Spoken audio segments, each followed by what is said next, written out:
Brother lads, welcome back to Cossy podcast. My name is Cossy. Good morning, good afternoon, good evening, wherever you are in all parts of the world. Welcome back to the channel. Welcome back to a brand new video. We're going to be diving into the latest around Arsenal. Brighton have hijacked the deal from Mohamed Kudus to Arsenal. They have agreed a €40 million deal with Ajax. Personal terms are on the way. The player has not accepted to go to Brighton. He still wants to come to Arsenal. He would love to go to a bigger Premier League side, but Brighton have agreed a deal in principle with Ajax. And if Arsenal don't make an offer matching Brighton's, or at least better than that, the player will be going to Brighton. We'll be diving into that story because it's one that's really going to take some time for us today. Inter Milan are back for Florian Balogun after a verbal offer was rejected by Arsenal, around €30 million in terms of the total package. Inter are back after losing Gianluca Scamacca. Now Fabrizio Romano says that they are back, they're strong, they're going to make a bigger offer for Florian Balogun, and they think they can agree a deal. Thomas Partey as well. The roller coaster still continues as Arsenal have turned down 2 offers from Saudi Arabia for the Ghanaian. We're going to be diving into much of that. Hit the like button, subscribe to the podcast as well. Let me know in the comment box below. Kudus or David Raya. So it looks like it's going to be one or the other. If Arsenal spend around €30 million on David Raya, then Brighton will be definitely taking Kudus. If we spend the €30 million or €40 million on Kudus, then David Raya does not sign for Arsenal. So let me know in the comment box below, what do you think is the better deal? Kudus provides that kind of support and competition for the likes of Odegaard, for the likes of Saka as well, a position that we really know we need. But David Raya is a quality competition for Aaron Ramsdale and probably a much better goalkeeper for us as well. So it's complicated, but let me know in the comment box below. I would love to know your thoughts and opinions. Now, the big story has been broken by David Ornstein and Fabrizio Romano as well, confirming that Brighton and Ajax have reached an agreement in place for Mohamed Kudus. The deal between the clubs is advanced since July. Always been waiting for the player. The fee that has been agreed upon is €40 million, as reported by David Ornstein, and it depends on the player now waiting to agree on personal terms. Mohamed Kudus could be going to that big Brighton club. Now, we know, one thing I know is that De Zerbi has always been a key member in this deal. He's always been a key character in this deal, same as Mikel Arteta. Mikel Arteta did talk to the entourage of Kudus, just like he did with all the other players we wanted this summer. And there's that kind of argument, there's that kind of consensus between Kudus and Arsenal, or Mikel Arteta, or whoever actually talked to them, that Arsenal are really interested and they would love to sign him. The conversations took place before the World Cup. So ever since then, Arsenal have looked at Kudus as an opportunity. Arsenal have looked at Kudus as a player they could sign. It's a very huge opportunity on the market. Very young. €40 million is like a steal. If to sign a player like Kudus, that is like a steal. So I think Mikel Arteta really did look at that, and he went, how about I brought in Kudus and strengthen my squad? However, Brighton, after losing McAllister and of course a couple of other players, Moises Caicedo could also be on the way out. They also wanted to strengthen in their midfield. They brought in Mahmoud Dawood, but I think they still wanted that key priority target, and that player is Mohamed Kudus. I don't think this deal is far away from Arsenal. It's not far away in terms of us getting to do it, but it is far away in terms of Arsenal having the money to do it right about now. So when you look at the David Raya deal, which is actually going to be very, very instrumental in all this, Raya's deal depends on how much money and whether we can actually sell Matt Turner. So if we sell Matt Turner for €15 million or €18 million, or anywhere between that, it means that we will have some startup capital to deposit to Brentford, and then we can get David Raya. That means that we do not have cash without sell. So Mohamed Kudus is going to go to Brighton for one or two reasons. One, Arsenal have to sell before we can sign Kudus. How many players are we really going to to sell, and how much money are we going to get?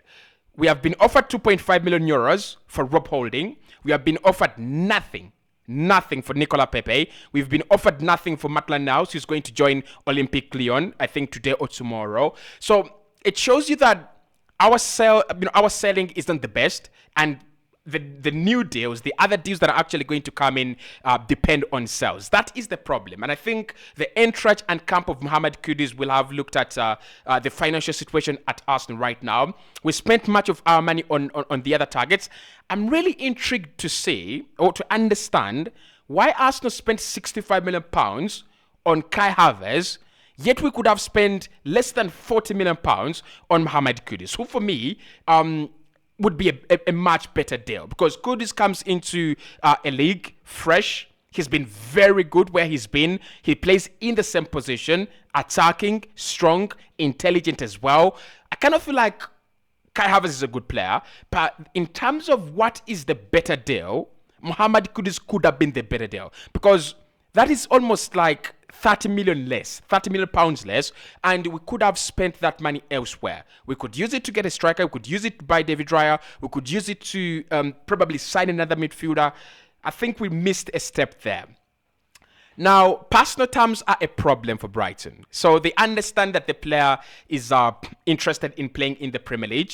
That is going to be very key for them. And that's why they've agreed a price for him, because they know he wants to come to the Premier League. However, he would love to play for Chelsea or Arsenal. So he's talked to Arsenal, and there is that kind of green light. If Arsenal have the money, if Arsenal can make the bid. The problem is that Arsenal are not willing, are not ready to make that bid soon enough. Chelsea at the moment, you look at the deals they're doing. Of course, the risk that I do have a feeling personally, I've followed their transfer window so closely. They will sign a midfielder, Chelsea, but it's going to be more of a deep-lying playmaker.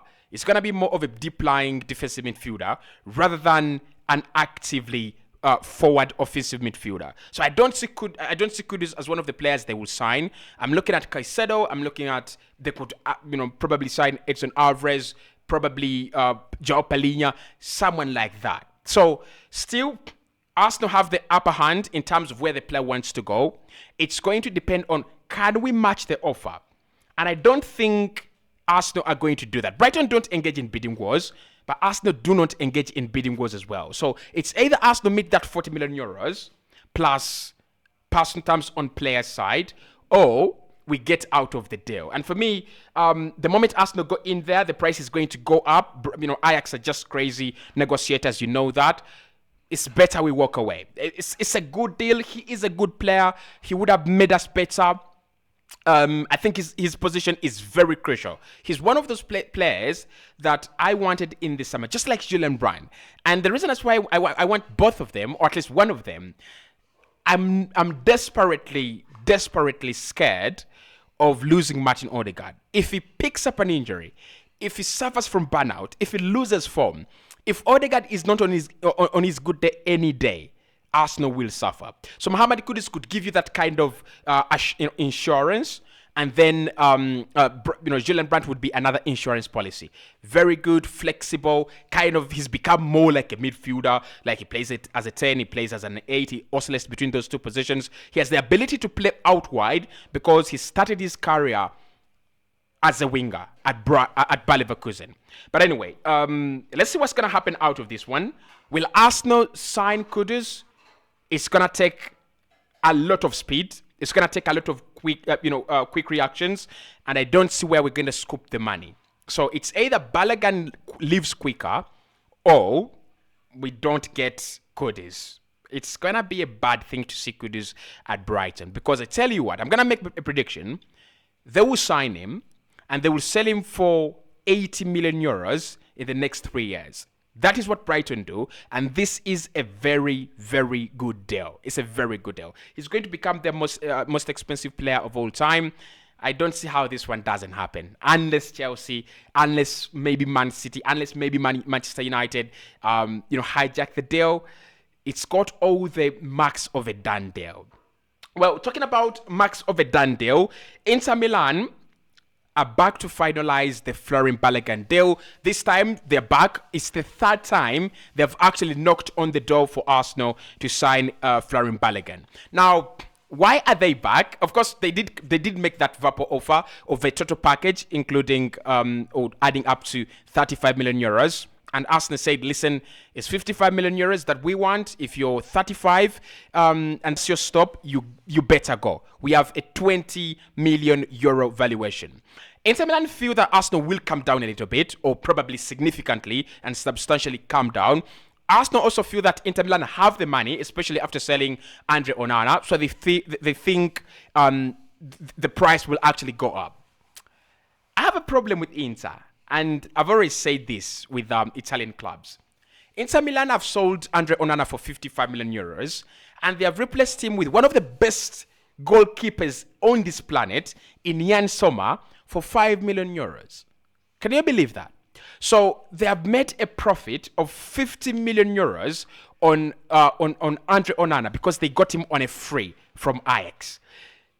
And now they want to, they just want to scuffle the Florian Balogun deal. They're kind of ingenious, but they're also kind of they're very bad they're very bad clubs to negotiate with. Now, I'm gonna say this, it's another prediction. Florian Balogun will end up at Inter Milan. They have realized that the strikers you want to get in that region of 25 million euros are not available. Unless you go and sign Meditaremi at FC Porto. I don't know any other striker, because even if they went to Real Sociedad and they tried to sign Soloth, that guy would cost you around 35 million euros least, because he's absolutely becoming a monster. So now I think Inter understand that they will have to spend some money if they want to get some good talent and real talent right on the market. They failed to get Scamacca because Scamacca moved to, I hope I get this right, Atalanta for 30 million euros, 25 guaranteed, 30 in 5 in add-ons. So there are no cheap strikers on the market. It's why I don't blame Mikel Arteta and Edu right now for not rushing into to sign a striker. Why? I don't see options. I really don't see options. Like, you would go and sign, if the window had just started, you would go and sign maybe Rasmus Hojlund, maybe, I don't know. I mean, the striker market is as dry as you can imagine. They won't pay 55 million euros Inter. I'm very, very sure of that. They do spend a little bit more money than AC, but they also don't spend a lot. Like, I've been looking at AC Milan and how much they've spent. They've spent a maximum of 25 million euros on each player, and they've signed like 8 players. It's what Inter do. It's what Italian clubs do. They scuffle a price. They then develop a player, and then eventually they get good money. They make a profit. But anyway, I think Balogun will go there. I really, really think Balogun will go there. I think it's a good deal for the player. It's a good move for the player because Inter will nurture him. Inter will definitely make him a much better player. They'll give him the game time, but he's also going to be learning from the best. Lautaro Martinez. Just imagine having Lautaro Martinez ahead of you in that 3-4-3 or 3-5-2 formation. You're learning from one of the best goal poachers. You're learning from one of the best finishers in the world. He's going to get much better. So what I think Arsenal should do eventually, agree a 40 million euro deal, include a sell-on clause, and a buyback clause. I think that's the best we can do on this one. He's definitely going to become a good player. He's definitely going to become a world-class striker, if he's not yet already, right? If he can do that for another season, he's definitely world-class. I don't think Arsenal will come back to sign him, but all I think is we need to put a buyback clause and a sell-on clause so that we can get some, good money in the future. In the future, in case Inter Milan decide to sell. Now, the roller coaster for Thomas Partey is over, but not over. Arsenal have received 2 more offers from Saudi Arabia, 30 million euros worth, and they have actually turned it down. Now, the problem is that Arsenal have not turned these offers down because Partey is not for sale. They have turned down the offers because they are not worth what we are asking for. That is my problem. And I said this when Fabrizio came out and said that Partey looks set to stay. There is a question on the table, and everyone is actually skipping it because they're excited. The question is, are we keeping Thomas Partey until now because we want to keep him, or are we keeping him until now because no one has offered us the money that we deem fit? And that question actually leads us to another. What if that offer arrives on deadline day? Because this is going to be one of the craziest deadline days we've ever seen. With Saudi Arabia lingering around, it's going to be one of the craziest deadline days we've ever seen.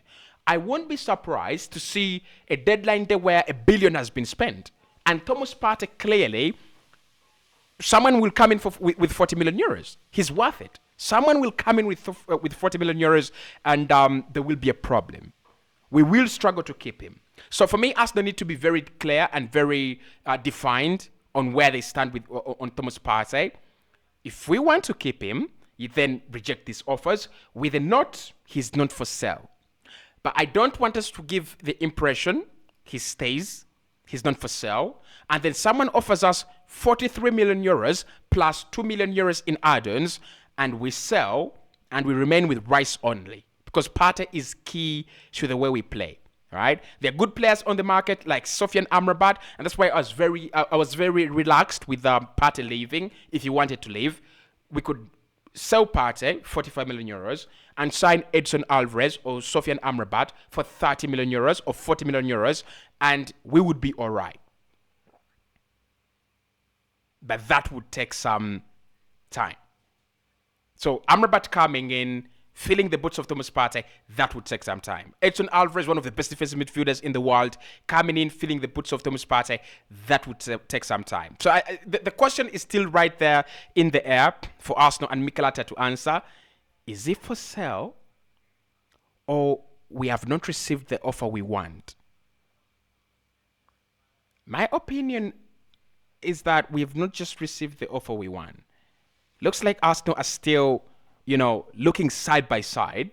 The moment the storm comes down, we might cash in. I'll see you right in the next one in the preview as we take on that Manchester City. I don't know how we analyze it because, we have analyzed it in detail. But don't worry, we'll be doing that preview and your predictions soon.